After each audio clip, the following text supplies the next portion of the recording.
సంచలనాలకన్నిటికీ నెల్లూరే కేంద్ర బిందుగా అవుతుంది ఇటీవల కాలంలో. దీంట్లో భాగంగానే నిన్న అంటే సోషల్ మీడియాలో ఓ 30 సెకండ్ల వీడియో ఒకటి హల్చల్ చేస్తుంది. ఈ 30 సెకండ్ల వీడియో సారాంశం, నెల్లూరు రూరల్ ఎమ్మెల్యే కోటంరెడ్డి శ్రీధర్ రెడ్డి అంటే 3 దఫాలుగా ఆయన ఎమ్మెల్యేగా ఉన్నారు, ప్రజా జీవితం ఉన్నారు. కోటంరెడ్డి శ్రీధర్ రెడ్డిని చంపేస్తే డబ్బులే డబ్బులు అంటూ సుమారుగా 6 మంది వ్యక్తులు ఆ వీడియోలో కనిపిస్తున్నారు. ఓ వ్యక్తి వీడియో తీస్తున్నారు. అంటే సుమారుగా 7 మంది ఉన్నారు. దీంట్లో కీలకంగా ఏదైతే ఇప్పటికే ఒక హత్య కేసులో జీవిత ఖైదు అనుభవిస్తున్న ఏదైతే రౌడీ షీటర్ శ్రీకాంత్ ఉన్నారో వాళ్ళకి ప్రధాన అంచుడిగా చెప్పుకునే జగదీష్తో పాటు వినీత్, మహేష్ అనే మల్లి అని చెప్పి మరికొంతమంది కూడా ఉన్నారు.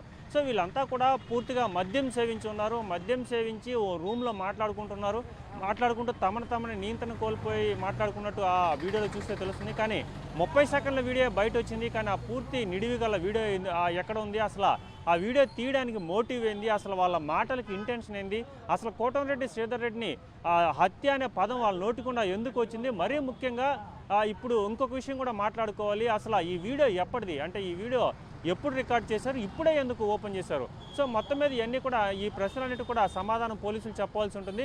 ముఖ్యంగా కూడా జగదీష్ని అయితే ఇప్పటికే 7-8 రోజులు ముందే పోలీసులు అరెస్ట్ చేశారు. గంజాయి కేసులో అరెస్ట్ చేసి ఇప్పటికే ఆయన రిమాండ్ ఖైదీగా ఉన్నారు. మరికొంతమంది అంటే ఈ వీడియోలో ఫుటేజ్లో కనిపిస్తున్న అనేక మంది అంటే సుమారు 6 మంది ఉన్నారు. 6 మందిని కూడా అదుపులోకి తీసుకొని ఇటు ప్రభుత్వం కూడా కీలక ఆదేశాలు జారీ చేసిందని చెప్పవచ్చు. ముఖ్యంగా ఈ వ్యవహారం అంతా గత 4 రోజుల క్రితమే పోలీసుల దృష్టిలో ఉంది. అలాగే ముఖ్యంగా కోటంరెడ్డి శ్రీధర్ రెడ్డి కూడా 2 రోజుల క్రితమే దీని మీద సమాచారం వచ్చిందని చెప్పి కొంతమేర సమాచారం ఉంది. ఈ సమాచారం అంతా కూడా పోలీసుల దృష్టికి వచ్చిన తర్వాత రాష్ట్ర డీజీపీ హరీష్ కుమార్ గుప్తా కూడా స్పందించినట్టు తెలుస్తుంది. ఎందుకంటే ఈయన నెల్లూరు, తిరుపతి జిల్లాల ఎస్పీలతో ప్రత్యేకించి నిన్న కాదు డే బిఫోర్ ఎస్టర్డే మొన్న సుదీర్ఘం కూడా మాట్లాడినట్టు తెలుస్తుంది. ఈ మాటల్లో వ్యవహారంలో వాస్తవానికైతే శ్రీకాంత్ అలాగే నెల్లూరుకు సంబంధించిన లేడీ డాన్ కస్టడీ కొనసాగుతుంది, అరుణ కస్టడీ. సో శ్రీకాంత్, అరుణ కస్టడీకి సంబంధించి ఏమైనా మాట్లాడి ఉంటారేమని చెప్పి అందరూ కూడా అంచనా వేశారు. కానీ నేరుగా కూడా ఒక డీజీపీ ఎస్పీలతో మాట్లాడారంటే అంతకు మించిన వ్యవహారం. అంటే ఈ వ్యవహారం నిన్న మనకి ఆ వీడియో వెలుగులోకి వచ్చింది కాబట్టి దీని మీద ఏదైనా మాట్లాడి ఉండొచ్చు అని చెప్పి కొంత సమాచారం ఉంది. సో మాట్లాడిన తర్వాత ఇది చాలా సున్నితమైన అంశం. ఇప్పటికే కూటమి ప్రభుత్వంలో కీలకంగా ఉన్నారు. నెల్లూరు జిల్లాకు సంబంధించిన కోటంరెడ్డి శ్రీధర్ రెడ్డి 3 దఫాలుగా ఎన్నికయ్యారు ఎమ్మెల్యేగా. అలాగే ప్రజాదరణ కలిగిన నేత కూడా కొనసాగుతున్నారు. కాబట్టి దీనికి సంబంధించి ఏదైనా ఒక స్టెప్ తీసుకునే ముందు పూర్తి స్థాయిలో దర్యాప్తు చేసి తీసుకోవాలి. ఏదైనా కూడా మీడియా ముందు మాట్లాడాలన్నా లేదా ఇంకొక మాట మాట్లాడాలన్నా ఆచితూచి వ్యవహరించాలి. కాబట్టి ఈ వ్యవహారాన్ని కూడా చాలా గోప్యంగా ఉంచినట్టు తెలుస్తుంది. ముఖ్యంగా కూడా అసలు ఈ వీడియోలో కనిపిస్తున్న వారు ఎందుకు, ఏ సందర్భంలో ఆ మాటలు మాట్లాడుకున్నారు అనేది ఒక అంశం అయితే, దీని వెనక ఎవరున్నారు అంటే వాళ్ళ చేత ఈ వీడియోని చేయించింది ఎవరు, లేకుంటే వాళ్ళ మాటలు మాట్లాడించిన ఎవరు, ఇవన్నీ కూడా చాలా ప్రశ్నలు నివృత్తి కావాల్సింది. ముఖ్యంగా కూడా కోటంరెడ్డి శ్రీధర్ రెడ్డి నిన్న సాయంత్రం ఈ వీడియో వచ్చిన తర్వాత నిన్న సాయంకాలం మీడియా ముందుకు వస్తారు, 5 గంటలకు మాట్లాడతారని చెప్పి కొంత ప్రచారం జరిగినప్పటికీ శ్రీధర్ రెడ్డి మాత్రం మాట్లాడలేదు. దీని మీద కొంత మౌనంగా ఉన్నారు. అంటే ఈరోజు 10 గంటలకు అంటే మరి కాసేపట్లోనే మన విజువల్స్లో కూడా చూడొచ్చు. నెల్లూరు రూరల్ కార్యాలయం ముందే ఉన్నాం. ఇప్పటికే నెల్లూరు రూరల్ కార్యాలయంలో శ్రీధర్ రెడ్డికి సంబంధించిన అనుచరులు కావచ్చు, ఆయనకి సంబంధించిన అభిమానులు కావచ్చు, భారీ ఎత్తున పెద్ద స్థాయిలో కూడా రూరల్ ఆఫీస్కి చేరుకుంటున్నారు. ఇప్పటికే కోటంరెడ్డి శ్రీధర్ అంటే కొన్ని వేల మంది ఆయనకు ఫాలోవర్స్ ఉంటారు. మొత్తం నియోజకవర్గం అంతా పేరున కూడా చెప్పగలిగేంత పట్టున్న నేత. కాబట్టి మా నాయకుడికి ఏదైనా జరిగితే ఖచ్చితంగా మేమంతా అండగా ఉంటాం అనే సందర్భంగా వీళ్ళంతా వస్తున్నారు. సో ఇవన్నీ కూడా పక్కన పెడితే మరొక పెద్ద ట్విస్ట్ లేదంటే ఒక పెద్ద మిస్టీరియస్ విషయాలు కూడా కొన్ని మాట్లాడుకోవాల్సి ఉంటుంది. ఇటీవల కాలంలో గత 10 రోజులుగా నెల్లూరులో కూటమి ప్రభుత్వానికి సంబంధించిన హత్యాయత్నం అంటే ఎమ్మెల్యేల పైన హత్యాయత్నం కేసులు, హత్యాయత్నం ప్రయత్నాలు జరుగుతున్నాయని చెప్పి ఇప్పటికే 3 మీద అంటే మొదట కోవూరు ఎమ్మెల్యే వేమిరెడ్డి ప్రశాంత్ రెడ్డి ఎవరైతే ఉన్నారో వేమిరెడ్డి ప్రశాంత్ రెడ్డి మీద అంటే ఆ ఇంటికి సమీపంలో ఓ వ్యక్తి బైక్ మీద వచ్చారు, ముసుగు ధరించిన వ్యక్తి. ఆ వ్యక్తి అవుట్ పోస్ట్ ఏదైతే బయట వాళ్ళకి అవుట్ పోస్ట్ ఉంటుంది, అవుట్ పోస్ట్లో ఒక లెటర్ వేసిపోయాడు. ఆ లెటర్ సారాంశం ఏంటంటే 2 కోట్ల రూపాయలు ఇవ్వకుంటే వేమిరెడ్డి ప్రశాంత్ రెడ్డిని హత్య చేస్తారని చెప్పి ఆ లెటర్లో ఉందని చెప్పి సమాచారం ఉంది. సో మొత్తం మీద ఇది కొంత ప్రకంపనలు రేపినప్పటికీ దాన్ని పోలీసులు చాలా గోప్యంగా ఉంచారు. దాని మీద సమాచారం ఏంది, అసలు అది ఇసుకపల్లి అంటే కోవూరు నియోజకవర్గం సంబంధించిన ఓ వ్యక్తి చేసినారని చెప్పి కొంత ప్రాథమిక సమాచారం సేకరించినప్పటికీ ఎక్కడ కూడా దాని మీద బయట మాట్లాడలేదు. తదనంతరం కావలికి సంబంధించిన ఎమ్మెల్యే కావ్యకృష్ణారెడ్డిని కూడా హత్యాయత్నం చేసేందుకు ప్రయత్నం జరిగింది అని చెప్పి మరొక అంశం వెలుగులోకి వచ్చింది. అంటే కావ్యకృష్ణారెడ్డికి సంబంధించిన ఓ క్రషర్ సమీపంలో కొందరు వ్యక్తులు అంటే కావలి మాజీ ఎమ్మెల్యే రామిరెడ్డి ప్రతాప్ రెడ్డికి సంబంధించిన కొందరు వ్యక్తులు అక్కడ డ్రోన్ కెమెరాలు ఎగరేస్తారు. డ్రోన్ కెమెరాలు ఎగరేస్తే అడ్డు వస్తే ఎవరైనా చంపా అని చెప్పి ప్రతాప్ రెడ్డి చెప్పినట్టు ఎంత కూడా మొత్తం ఒక సినారియో లాగా జరిగింది. సో ఇవన్నీ కూడా వెలుగులోకి వచ్చాయి. సో అది మర్చిపోకముందే ఇవన్నీ కూడా పోలీసులు దాని మీద కూడా ఎక్కడా కూడా మాట్లాడలేదు. ఒక 5 మందిని అయితే అరెస్ట్ చేశారు, కానీ అసలు దాని మోటివ్ ఏంది, వెనకెవరు 5 మంది మీద కేసు బుక్ చేసినప్పటికీ దాంట్లో కూడా ఎంత నిజాలు అని చెప్పి తేల్చాల్సి ఉంది. సో ఈ క్రమంలోనే ఇప్పుడు నెల్లూరు రూరల్ ఎమ్మెల్యే కోటమిరెడ్డి శ్రీధర్ రెడ్డికి సంబంధించిన ఈ వీడియో బయట రావడం కూడా ఇప్పుడు సంచలనంగా మారింది. కూటమి ప్రభుత్వం అధికారంలో ఉంది, పూర్తి అన్ని వ్యవస్థలు కూడా వాళ్ళ చేతుల్లో ఉన్నాయి. ఇలాంటి వ్యవస్థలన్నీ చేతుల్లో ఉన్నప్పుడు వరుసపెట్టి ఎమ్మెల్యేల మీద హత్యాయత్నం నెల్లూరు కేంద్రంగానే ఎందుకు ఈ విషయాన్ని బయట వస్తున్నాయి? సో దీనివల్ల ఎవరికి ప్రయోజనం, ఎవరికి నష్టం? ముఖ్యంగా కూడా ఈ వ్యవహారాలన్నింటిలో మరొక విషయం కూడా ముఖ్యంగా మాట్లాడుకోవాల్సి ఉంటుంది. ఒక మంత్రి పదవి రేసులు, అంటే నెల్లూరు జిల్లాకు సంబంధించి మరొక మంత్రి పదవి ఇవ్వాలని చెప్పి ప్రభుత్వం చూస్తుంది. ఈ మంత్రి పదవి రేసులో అనేక మంది ఉన్నారు. మొదటిగా వినిపించిన పేరు కోటమిరెడ్డి శ్రీధర్ రెడ్డి పేరే. ఎందుకంటే కోటమిరెడ్డి శ్రీధర్ రెడ్డికి మంత్రి పదవి ఖచ్చితంగా వస్తుందని చెప్పి ఒక 2 నెలలు 3 నెలల క్రితం కూడా ఒక సమాచారం బయట నడుస్తూ ఉంది. ఇదే క్రమంలో సడన్గా మళ్ళీ కొవ్వూరు ఎమ్మెల్యే ప్రశాంత్ రెడ్డి పేరు కూడా వినిపించింది. సో రామనారాయణ రెడ్డి, ఇప్పుడు ప్రస్తుతం కొనసాగుతున్న రామనారాయణ రెడ్డి మంత్రి పదవి పోయే అవకాశం, ఎందుకంటే ఆయన మంత్రి నారాయణ ఒక వ్యవహారంలో లోకేష్ ముందర కొన్ని మాటలు మాట్లాడారు. సో రామనారాయణ రెడ్డికి మంత్రి పదవి పోయే అవకాశం ఉంది, వీళ్ళకి మంత్రి పదవి వచ్చే అవకాశం ఉంది, జోరుగా ప్రచారం జరిగింది.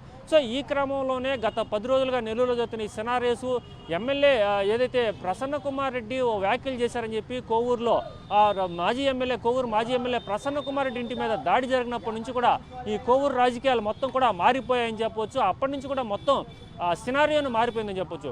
ఎప్పుడైతే ప్రసన్న కుమార్ రెడ్డి ఇంటి మీద దాడి జరిగిందో ఆ రోజు నుంచే మంత్రి పదవుల్లో అనేక మంది పేర్లు తొలగిపోయాయి. దీంట్లో కీలకంగా అనేక మంది వ్యవహరించారు. ఏదైతే అధికారంలో ఉన్నవారు అనేక మంది కూడా దీంట్లో ఉన్నారని చెప్పి జోరుగా ప్రచారం జరిగింది. దాని మీద కూడా పోలీసులు ఇప్పటివరకు కూడా పూర్తిగా కూడా ఎక్కడ మాట్లాడలేదు. ఇలాంటి పరిస్థితుల్లో మంత్రి పదవి కేంద్రంగానే, మంత్రి పదవి పాయింట్గానే ఇవన్నీ కూడా జరుగుతున్నాయి, అనేక వ్యవహారాలు జరుగుతున్నాయని చెప్పి ఒక జోరుగా ప్రచారం కొనసాగుతున్నప్పటికీ అవన్నీ కూడా పక్కన పెడితే మరొక విషయం కూడా చెప్పుకోవచ్చు. ఎందుకంటే ప్రధానంగా కూడా నెల్లూరు చాలా శాంతియుతంగా, సింహపురి అంటేనే ఒక రాజకీయాలకి రాజధానిగా ఉండే ప్రాంతంగా చెప్పుకోవచ్చు. అలాంటి రాజధానిగా ఉండే ఈ ప్రాంతం ఇప్పుడు మొత్తం వివాదాలకు కేంద్ర బిందువుగా అయింది, నేరాలకు మొత్తం రాజధానిగా అయిపోయింది, నేరాలకు కేంద్ర బిందువు అయిపోయిందని చెప్పొచ్చు. ముఖ్యంగా రౌడీ షీటర్ శ్రీకాంత్ని ఎవరు పెంచి పోషించారో గత 10 సంవత్సరాలుగా నెల్లూరు జిల్లాలో సుమారుగా 20 నుంచి 25 హత్యలు జరిగాయి. అలాగే శ్రీకాంత్ ఇవన్నీ కూడా అది అంతా కూడా పెద్దగా బయట రాకపోయినప్పటికీ శ్రీకాంత్ పెరోల్ వ్యవహారంలో మొత్తం ఒక్కసారిగా అగ్నిపర్వతం బద్దలైనట్టు, మొత్తం పాపాల పుట్ట బయటపడినట్టు ఈ పెరోల్ వ్యవహారంలోనే మొత్తం ఈ వ్యవహారాలన్నీ బయట వచ్చాయి. ఎప్పుడైతే శ్రీకాంత్ పెరోల్ వ్యవహారంలో కీలకంగా ఒక లేడీ వ్యవహరించింది, ఆమె నిడుగుంట అరుణ, ఈమె లేడీ డాన్గా గుర్తింపు చెందింది. అసలు ఆమెకి శ్రీకాంత్కి ఎందుకు ఈ విధంగా మొత్తం కూడా పెరోల్ వ్యవహారంలో కీలకంగా వ్యవహరించిందని చెప్పి మొత్తం కూడా ప్రాథమికంగా కూపిలాగినప్పుడు అనేక మంది ప్రజాప్రతినిధుల పేర్లు వచ్చాయి. ముఖ్యంగా కూటమి ప్రభుత్వంలో కీలకంగా ఉన్న అనేక మంది ఎమ్మెల్యేలు కావచ్చు, లేదంటే ప్రభుత్వంలో ఉన్న ఐపీఎస్లు, ఐఏఎస్ వీళ్ళంతా కూడా అరుణకు సహకరించారని చెప్పి అనేక సమాచారం బయట వచ్చిన నేపథ్యంలో ఒకవైపు శ్రీకాంత్ అరుణ వ్యవహారంలో చాలా కీలకంగా లోతుగా పోలీసులు దర్యాప్తు చేస్తున్న క్రమంలోనే ఇప్పుడు మరొకసారి కోటమిరెడ్డి శ్రీధర్ రెడ్డికి సంబంధించిన ఈ వీడియో వెలుగు వచ్చింది. ఈ వీడియోకి శ్రీకాంత్కి అరుణకి సంబంధం కూడా లింకు చూసుకుంటే ఏదైతే శ్రీకాంత్కి ప్రధాన శిష్యుడిగా చెప్పుకునే ఈ జగదీష్ పేరే అనేక సందర్భాల్లో వినిపిస్తుంది. జగదీష్ కూడా అనేక హత్య కేసుల్లో ముద్దాయిగా ఉన్నారు. ఈ జగదీష్ కేంద్రంగానే ఈ వీడియోలో కూడా మన 30 సెకండ్ల వీడియోలో కూడా జగదీష్, మరొక వ్యక్తి వినీత్, మరొక వ్యక్తి మహేష్, వీళ్ళు ముగ్గురు కూడా మాట్లాడుకుని చాలా స్పష్టంగా అర్థమవుతుంది. కానీ అది ఎప్పుడు తీసేదని అర్థం కాకపోయినప్పటికీ ఆ వీడియోలో కొన్ని మామిడి పళ్ళు కూడా కనిపిస్తుంటాయంటే ఇది ఇప్పుడు తీసింది కాదు, కొన్ని నెలల క్రితం తీసి ఉండొచ్చు. దీన్ని ఎందుకు తీశారు, ఏదైనా ఉపయోగం కోసం తీశారా, లేదంటే దాన్ని బెదిరించే దానికోసం తీశారా, లేదంటే మరొక దానికోసం తీశారని కూడా పోలీసులు అయితే దీన్ని బయట పెట్టవలసి ఉంటుంది. సో ఏది ఏమైనప్పటికీ ఆ వీడియోని పక్కన పెట్టినా ఈ జగదీష్ని, లేకుంటే మరొక 5-6 మంది యువకుల 5-6 మంది అంత నేర చరిత్ర కలిగిన వాళ్ళు ఎక్కువగా ఈ వీడియోలో కనిపిస్తున్న పరిస్థితి ఉంది.